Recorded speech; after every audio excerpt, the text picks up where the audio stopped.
than most men live through in a lifetime.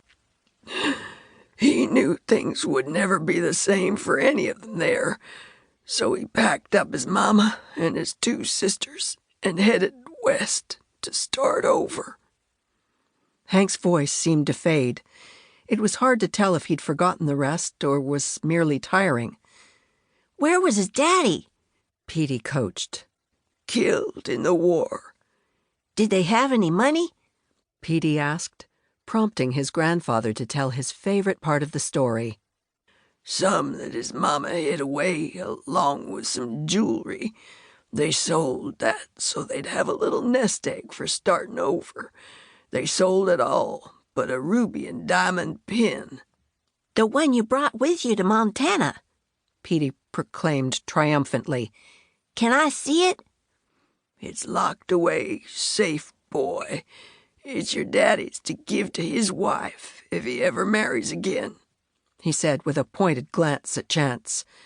Then his eyes turned misty again. "Lordy, that pin is something, though. I can remember my mama wearing it when she got all dressed up sometimes.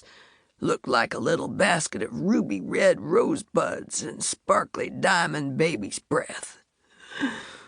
There was many a day when your Grandma Lottie wanted me to sell it so we'd have a little something in the bank, but I wouldn't do it. That pin was the only legacy I had from my ancestors. Now it's your daddy's, and someday it'll be yours." Chance let his mind wander as the familiar tale washed over him. He knew the story practically word for word. He'd been hearing it since he'd been younger than Petey. Just as his son was now, he'd been enthralled by the adventure of the move from the South all the way to West Texas by the building of white pines and the founding of the town of Los Pinos. He had a feeling his father had embellished the story a bit over time, inventing a few tussles with Indians and thieves that hadn't actually occurred. Even so, it was a heck of a story. He could envision the grand house that had been built as an exact replica of the mansion that had been destroyed. He could see the spread of land abloom with bluebonnets and crossed by sparkling streams and shaded by pines and cottonwoods. "Why'd you ever leave, Granddaddy?" Petey asked. "How come you came to Montana?"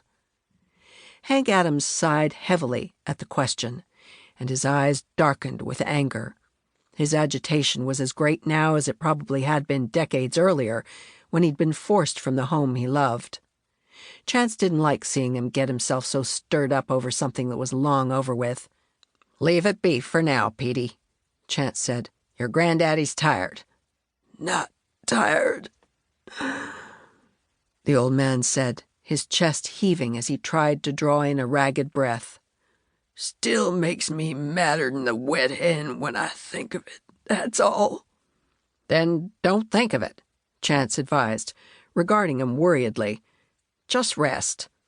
"Can't rest until this is settled," his father retorted. "Should have done it years ago." "Done what?" Petey asked, clearly sensing a new twist was coming, one they hadn't heard before. Chance knew it, too. He'd expected something like this his whole life, dreaded it. "I should have gone home," his father said. "I should have claimed what was mine instead of letting that low-down scoundrel of a brother of mine take it all." "You'll go," Chance soothed, knowing it was a lie. If Hank hadn't mustered the gumption for the fight years ago when he'd had his strength, he'd never do it now. As he had with so many things, Hank would want someone else to handle it for him. His father responded. "Not me. It's too late for me." He reached out and seized Chance's hand. "You, though, it's not too late for you to go. You and Petey.